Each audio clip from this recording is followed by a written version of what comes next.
परमेश्वर, मेरे जीवित परमेश्वर, मेरे सामर्थ्य खुदा, प्रभु हम प्रार्थना करते हैं प्रभु आज जितना वचन हम सुने मेरे खुदा, ये वचन हमारे जीवन में 100 गुना फल लेकर आए। इस वचन के द्वारा प्रभु यीशु हम जान सके कि प्रभु तेरा वचन प्रभु हमसे क्या बात करना चाहता है। हम तेरी इच्छाओं को जान सके, हम तेरी आज्ञाओं को मान सके और तेरा वचन हमें सिखाए प्रभु यीशु, हमें सत्य राज्य पे चलने की प्रभु यीशु हमें समझ दे मेरे खुदा। प्रभु हम प्रार्थना करते हैं प्रभु आज जितना वचन हम सुनने वाली जिंदगी में 100 गुना फल लेकर आए और हम इसके द्वारा चलने वाले बन सके। हम मांगते हैं खुदावंद यीशु मसीह के सामर्थ्य जिंदा जलाली नाम से सब जन बोलेंगे आमीन हालेलुया। आइए हम परमेश्वर के वचन से खोलेंगे मत्ती नबी की पुस्तक, मत्ती नबी की पुस्तक उसका 21 अध्याय और उसके पहली आयत से इस प्रकार से लिखा है जब यीशु मसीह यरूशलेम के निकट पहुंचा तो वो एक जगह पर गया जो कि जैतून पहाड़ पर जिसका नाम बैतफेगा है के पास आया। तो लिखा है कि यीशु ने अपने 2 चेलों को दिया और उसने कहा कि सामने के गांव में जाओ और वहां पहुंचते ही तुम्हें क्या मिलेगा, एक गधी बंधी हुई और उसके साथ में उसके एक बच्चा मिलेगा। जब तुम जाओगे वहां पर तुम्हें एक गधी मिलेगी, उसके साथ में एक बच्चा मिलेगा और क्या करोगे, और उन्हें जाकर तुम उसे खोल कर मेरे पास ले आओ। यदि कोई तुमसे कुछ कहे तो उनसे कहना कि प्रभु को इसका प्रयोजन है। बाइबल बताती है कि जब उन चेलों ने यीशु मसीह की इस बात को सुना तो वो सीधा ही यीशु मसीह के कहे के अनुसार सामने के गांव में चले गए। और जब वो सामने के गांव में गए तो उन्होंने जाते ही वहां पर जिस प्रकार से यीशु मसीह ने कहा था सामने के गांव में वैसा ही पाया। इसका मतलब समझते आप लोग? इसका मतलब यह है कि प्रभु यीशु मसीह क्या था, एक भविष्यद्वक्ता, भविष्यवाणी करने वाला। और उसने जिस प्रकार से अपने चेलों को बताया था कि सामने के गांव में जाओ, वहां पर तुम्हें एक गधी और एक गधी का बच्चा बंधा हुआ मिलेगा, तुम वहां पर जाओ और उसे खोल कर क्या करो, मेरे पास ले आओ। और जब तुम उसे खोल कर मेरे पास लेकर आओगे, अगर कोई तुमसे कुछ कहेगा तो तुम उसे कहना कि प्रभु को इसका प्रयोजन मतलब जरूरत, आवश्यकता, उसको इसकी आवश्यकता है, जरूरत है। हालेलुया। तो बाइबल बता रही है कि प्रभु को उसका प्रयोजन है। जब चेलों ने वहां जाकर पहुंचकर देखा तो ठीक वैसा ही हुआ। और जब उसे खोल रहे थे तो एक जन ने उनसे पूछा कि इसको क्यों खोलते हो, इसको कहाँ लेके जा रहे हो? तब प्रभु यीशु मसीह के चेलों ने कहा कि प्रभु यीशु को इनका प्रयोजन है, न्योता है। हालेलुया। और वो लाकर उसे सीधा यीशु मसीह के पास लाए। और बाइबल बताती है, अगर आप उसे आगे पढ़ो, लिखा है कि उन्होंने अपने कपड़े उतार कर उसके ऊपर बिछा दिए। और जब अपने कपड़े उतार कर उसके ऊपर बिछा दिए और उसको यीशु मसीह को उसके ऊपर बिठा दिया तो क्या हो गया, यीशु मसीह ऊपर उसके बैठकर वो चलने लगे। और बाइबल बताती है 6 आयत को अगर एक बार पढ़े, जहां से हम पढ़ना शुरू करेंगे, लिखा है चेलों ने जाकर जैसा यीशु ने कहा था वैसा ही किया और गधे और बच्चे को लाकर उस पर अपने कपड़े डाले और वह उन पर बैठ गया। तब वह बहुत से लोगों ने अपने कपड़े मार्ग में बिछाए और अन्य लोगों ने पेड़ों से डालियां काट काट कर मार्ग में बिछाई। जो भीड़ आगे आगे जाती थी और पीछे पीछे चली आती थी, वह पुकार पुकार कर कहती थी, दाऊद की संतान की होसना, धन्य है वह जो प्रभु के नाम से आता है, आकाश में होसना। जब उसने यरूशलेम में प्रवेश किया तो सारे नगर के में हलचल मच गई और लोग कहने लगे, यह कौन है? लोग ये क्या ही लगे थे, यह गलील का नासरत और क्या है, और एक भविष्यद्वक्ता यीशु है। हालेलुया। इसका मतलब क्या है कि यीशु मसीह क्या है, भविष्यद्वक्ता। और वो क्या गा रहे हैं, होसना होसना। होसना का मतलब क्या होता है? प्रभु की जय, परमेश्वर की बड़ाई, है ना। और बाइबल बताती है यहाँ पर जब उन्होंने गधी के ऊपर यीशु मसीह को बिठाया तो यहाँ पर दो चीजें जताई जाती है। एक तो प्रभु यीशु मसीह राजाओं का राजा, बाइबल बताती है कि प्रभु राजाओं का राजा, प्रभु का प्रभु, महान परमेश्वर है, वो खुदा का बेटा है। और जब एक खुदा एक राजा होकर वो गधे के ऊपर बैठा है, इसका मतलब ये है कि उसने एक ये चीज जताई है वहां पर कि मैं राजा होकर मेरे अंदर घमंड बिल्कुल भी नहीं है। मैंने अपने आप को गधे के ऊपर बिठाया। मैं चाहता हूं अगर मैं राजा होता, मैं राजा हूं तो मुझे किसी घोड़े पर बैठना चाहिए था, मुझे किसी बड़े रथ के ऊपर बैठना चाहिए था, मुझे किसी बड़ी से बड़ी चीज के ऊपर बैठना चाहिए था। लेकिन मैंने किसको चुना? मैंने गधे को चुना। तो यहाँ पर प्रभु यीशु मसीह की पहली खासियत यह पता लगता है कि प्रभु यीशु मसीह एक दीन परमेश्वर है, मन का दीन और एक शांत परमेश्वर है। उसके अंदर राजा होने का कोई घमंड, वो अपने आप को राजा होने के बावजूद, परमेश्वर होने के बावजूद भी वो मनुष्यों के समान पृथ्वी पर आम इंसान बनकर हम सबों के साथ रहा। हालेलुया। तो ये उसकी पहली खासियत हम इस वचन में सीखते हैं, क्योंकि बाइबल कहती है, परमेश्वर ने क्या बात बोली है? उसने कहा जैसा तुम्हारा परमेश्वर है वैसे ही तुम्हें भी होना है, बनना है। हालेलुया। क्योंकि जैसा तुम्हारा सिखाने वाला तुम्हारा परमेश्वर, जैसे तुम्हारे पिता का स्वभाव है वैसे ही तुम्हारा स्वभाव भी होना चाहिए। तो आप यहाँ पर एक चीज सीखते हो कि हमारा परमेश्वर राजा होने के बाद भी वो दीन है, हम्बल है। तो हमें यहाँ पर क्या सीखना है? हमें भी उसके समान दीन। अगर हमें कल को भाई साहब किसी ने राजा बना दिया तो हम तो ऐसा ना हो कि घमंड के अंदर आ जाए, ऐसा ना हो कल को हमारी सरकारी नौकरी लग जाए तो हमारे अंदर एक वो ईगो आ जाए, वो घमंड आ जाए कि हम अपने बराबर और किसी को भी देखने ना पाए, हम दूसरों को ऐसे ऐसे हट करते रहे, हमारे अंदर वो घमंड भर जाए, वो ईर्ष्या भर जाए कि हम दूसरे को देखकर हम बोले कि भाई साहब तू ना कर रहा है। एक हो जाता ना घमंड, जब पैसा आ जाता है व्यक्ति के अंदर तो उसके अंदर एक घमंड आ जाती है। जब उसकी एक ऊंची बुलंदी बन जाती है तो उसके अंदर एक घमंड आ जाता है। लेकिन हमारा परमेश्वर हमें यहाँ पर एक चीज सिखा रहा है कि जब तुम परमेश्वर के पुत्र हो, क्योंकि वो एक राजा है और उसने हमें अपना पुत्र पुत्री होने का एक अधिकार दिया है, तो उसने कहा जब तुम एक परमेश्वर के पुत्र हो तो तुम चाहे कितनी भी बड़ी ऊंची बुलंदियों पे क्यों ना आ जाओ, तुम्हारे अंदर कभी भी घमंड नहीं होना चाहिए। दूसरी बात परमेश्वर ने यहाँ पर एक गधे को चुना है। और गधे को चुनने का मतलब ये है, परमेश्वर ने ये दिखाया कि मैंने गधे को चुना। गधा एक ऐसा जानवर है जिसको लोग सबसे तुच्छ जानते हैं, क्योंकि गधा हमेशा जैसा उसको लादा जाता है वो वैसा लद जाता है। वो एक शरीफ तरीके का एक जानवर माना जाता है। उसको आप जितना मर्जी लाद लो वो लदता जाएगा। वो आपसे ये नहीं कहेगा कि मुझे क्यों इतना लाद रहे हो, वो कुछ भी नहीं बोलेगा।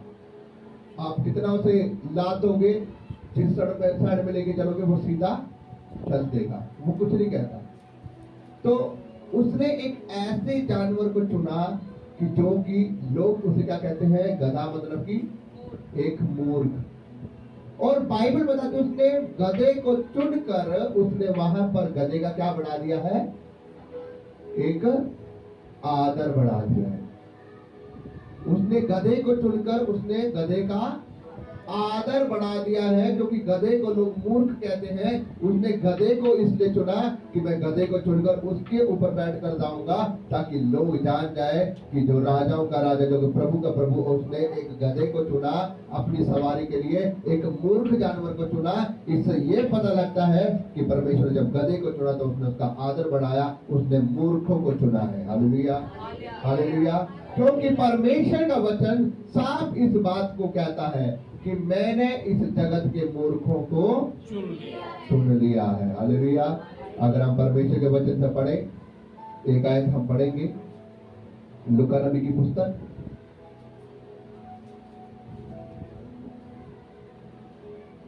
लूका नबी की पुस्तक उसका 19 अध्याय उसकी 10 आयत। क्योंकि मनुष्य का पुत्र खोए हुए को ढूंढने और उनका उद्धार करने आया। परमेश्वर का वचन कह रहा है मनुष्य का पुत्र खोए हुए को और उनका उद्धार करने आया। मतलब कि उसने कुछ लोग जो खोए हुए हैं वो उनको ढूंढने के लिए आया है और उनका उद्धार करने के लिए आया है। अब वो लोग कौन खोए हुए हैं? जो अपनी जिंदगी में अपने संसारिक कामों में वो खोए हुए हैं, आज उनका ध्यान नहीं है परमेश्वर के ऊपर। लेकिन परमेश्वर यहाँ पर एक बात कह रहा है कि मैं खोए हुए को ढूंढने आया हूँ, ताकि जो लोग खो चुके हैं अपनी संसारिक कामों में, अपनी जिंदगियों में, अपनी संसार की परेशानियों में जो लोग खो गए हैं, मैं उनको ढूंढकर उनको आवाज मारने के लिए आया हूँ। क्योंकि परमेश्वर ये चाहता है कि जो खोए हुए हैं, जो अपनी जिंदगी में निराश हो चुके हैं, जो अपनी जिंदगी में बिजी हो चुके हैं, जिनकी जिंदगी में सिर्फ कष्ट रह गया है, परमेश्वर चाहता है कि वो उनको बुलाकर उनके कष्ट को दूर करे। और वो कष्ट भरी जिंदगी कौन जी रहे हैं? कौन जी रहे कष्ट भरी जिंदगी? जो इस जगत के जो क्या है, जो दबे हुए लोग, जो इस जगत की परेशानियों को अपने जीवन में देख रहे हैं। धनी व्यक्ति तो इतना ज्यादा कष्ट तो होता नहीं है। तो कौन है इस जगत की जो कष्ट में देख रहा है अपने जीवन में? आप जो दुख में, तकलीफ में, परेशानियों में गरीब लोग होते हैं ना, वो लोग। तो इसीलिए परमेश्वर ने उनको कहा है, हे थके और बोझ के दबे हुए लोगों, तुम मेरे पास आओ, मैं तुम्हें क्या दूंगा? विश्राम दूंगा, ताकि तुम उस विश्राम को अपने जीवन में देखने पाओ जो मैं तुम्हें दूंगा। इसीलिए परमेश्वर ने वहां पर एक ऐसे गधे व्यक्ति को चुना, ताकि परमेश्वर कहता है कि मैंने इस जगत के निर्बुद्धियों को चुन लिया है। अगर आप पढ़कर देखें परमेश्वर के वचन में, तो लिखा है पहला कुरिन्थियों उसका पहला अध्याय उसकी 27 आयत में क्या लिखा है? परंतु परमेश्वर ने जगत के मूर्खों को चुन लिया है। परमेश्वर ने जगत के मूर्खों को चुन लिया है। चुन लिया है। क्यों चुन लिया है? ताकि ज्ञान वालों को लज्जित करे। और वहां पर वो गधा क्या है? वो गधा एक मूर्ख जाना जाता है। उस गधे को लोग मूर्खता की नजरों से देखते हैं। गधे को हमेशा लोग मूर्ख कहते हैं कि ये तो एक ऐसा ही गधा है जिसको जितना मर्जी लाद लो, जितना मर्जी पीट लो, जो मर्जी कर लो, वो उसकी चाल वैसी की वैसी ही रहती है। इसलिए परमेश्वर कह रहा है कि मैंने इस जगत के मूर्खों को चुन लिया है। मतलब कि उसने गधे को चुना, मतलब कि मूर्ख को चुन लिया। और उस मूर्ख का क्या बढ़ा दिया उसने? आदर बढ़ा दिया, उसका मान सम्मान बढ़ा दिया, उसका आदर बढ़ा दिया, उसकी इज्जत बढ़ा दी। क्योंकि जिस प्रकार से हम कहते हैं इज्जत तेरी बढ़ाएगा याकूब का खुदा, है ना? बाइबल में लिखा हुआ है इज्जत तेरी बढ़ाएगा याकूब का खुदा परमेश्वर। और वो आपकी इज्जत बढ़ाना चाहता है। आप भले ही मूर्ख हो, भले ही आप कुछ भी क्यों ना हो, वो आपकी इज्जत को बढ़ाना चाहता है, क्योंकि उसने आपको चुन लिया है। मेरे भाइयों बहनों, आप भले ही अपने आप को मूर्ख समझते होंगे, आप भले ही अपने आप को दबे हुए समझते होंगे, लेकिन परमेश्वर यहाँ पर कह रहा है मैंने जगत के मूर्खों को चुन लिया है, ताकि जो क्या है, जो अपने आप को ज्ञानवान समझते हैं, चाहे वो घोड़ा हो, चाहे वो हाथी हो, चाहे वो कुछ भी हो, जो अपने आप को समझते हैं घोड़ा हाथी कुछ भी, उनको क्या करने के लिए लज्जित। क्योंकि आप तो भाई साहब मूर्ख होना गधे हो ना, आप सब कह सकते हैं हम गधे कह सकते हैं। कितने लोग फकर से कह सकते हैं मैं गधा, है ना? हमारे लिए गधा रहना अच्छा है ना? लोग कहते हैं कि तुम तो गधे हो, वाक्य में भाई हम तो घमंड से कहते हैं भाई हम तो मैं तो गधा हूं। हालेलुया। क्योंकि अगर मैं गधा ना होता तो मेरा परमेश्वर मुझे नहीं चुनता, वो मुझे मेरे ऊपर नहीं बैठता। तो मेरे लिए तो भलाई है कि मैं गधा। हमारे लिए भलाई है कि हमारे परमेश्वर ने हमें चुना, हम गधे हैं, क्योंकि उसने इस जगत के गधों को चुना है। उसने ज्ञान वालों को नहीं चुना, उसने गधों को चुना है। तो कितनी भली बात है कि परमेश्वर ने गधों को चुना है, क्योंकि उनका आदर बढ़ाने के लिए लिखा है उसने, ताकि जो ज्ञानवान है उनको लज्जित करने के लिए। और उसने इस जगत के ऐसे निर्बलों को चुन लिया है, निर्बलों को, जो कि अपने आप को एक लज्जित भरी जिंदगी में देखते हैं, जो कुछ माने भी नहीं जाते, जो दबे हुए लोग हैं, जो कुछ भी नहीं है, उनको चुन लिया है ताकि वो क्या करें, जो अपने आप को कुछ समझते हैं उनको लज्जित करें। तो मेरे भाइयों बहनों, ये हमारे लिए खुशी की बात है, ये सौभाग्य की बात है। परमेश्वर हमें यहाँ पर दो बातें सिखाता है। वो हमें दो बातें सिखाता है कि एक, कि उसने अपने राजा पद को साइड में रखकर आम इंसान बनकर राजा होने के बावजूद भी उसने गधे के ऊपर सवारी की। तो इसका मतलब यह है कि कल को अगर आप कहीं मान लो कोई धनवान होते हो, या आज के जीवन में कुछ भी आता है, पैसा आता है, कुछ भी है, तो आप अपनी निगाहों को चेंज मत करो। आपको परमेश्वर का स्वभाव अपने अंदर रखना, क्योंकि परमेश्वर को घमंडी व्यक्ति कभी भी पसंद नहीं। घमंडी व्यक्ति कभी भी स्वर्ग के राज्य में प्रवेश नहीं। इसलिए भला है कि हमें उस राजा के समान, जैसे उसने गधे को चुना, वो दीन हो गया, उसने एक ऐसी वस्तु को चुना, लोग हंसते हैं, लेकिन वो परमेश्वर अपनी महिमा को देखते हैं। और उसने उस गधे को चुना, और वो गधे के द्वारा परमेश्वर की महिमा। हालेलुया। तो बाइबल यहाँ पर एक बात बता रही है।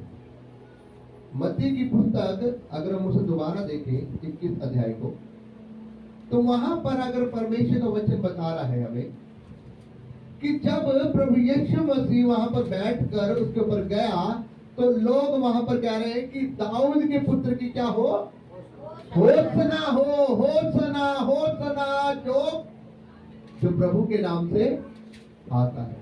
इसका मतलब यह है कि प्रभु यीशु मसीह वहां पर अपने पिता के नाम से आ रहा है, और उसने वहां पर उसकी जब घोषणा करी, तो लोगों ने उसके नाम की घोषणा जयकार करी। उन्होंने अपने कपड़े उतार कर राजा के आगे डाले। राजा के आगे डाले मतलब कि उसके आगे डाले, मतलब कि ये राजा है और यही प्रभु का प्रभु है। हालेलुया। आदर सम्मान उसके आगे किया जाता है, झुका उसके आगे जाता है जो कुछ होता है। इसका मतलब हमारा परमेश्वर वहां पर राजा, वो प्रभु है। और खुद बोल भी रहे हैं लोग 11वीं आयत में, ये कौन है, ये तो कौन है, ये तो गलील के नासरत का एक भविष्यद्वक्ता यीशु है, जो इस दुनिया का प्रचार करता है। यीशु है भविष्यद्वक्ता। तो मेरे भाइयों बहनों, परमेश्वर हमें इस वचन से हमें ये सिखा रहे हैं कि हमें उस परमेश्वर की घोषणा हमेशा हमें गाते रहना है। हालेलुया।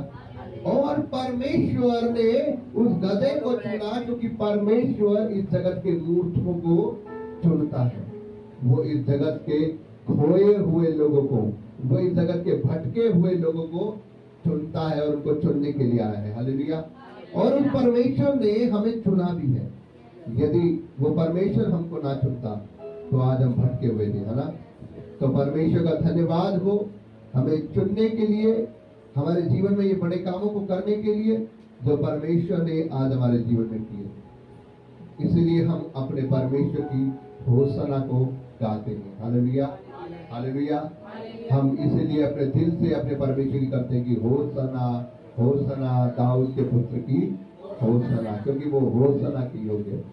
तो आइए हम अपने परमेश्वर की आज होसना को गाएं, उसके दिल से हम उसकी शुक्रगुजारी करें, क्योंकि उस परमेश्वर ने हमें मूर्खों को चुन लिया है। Hallelujah, hallelujah. परमेश्वर के वचन के पढ़े और सुने जाने पर आशीष हो। आइए हम खड़े हो जाए।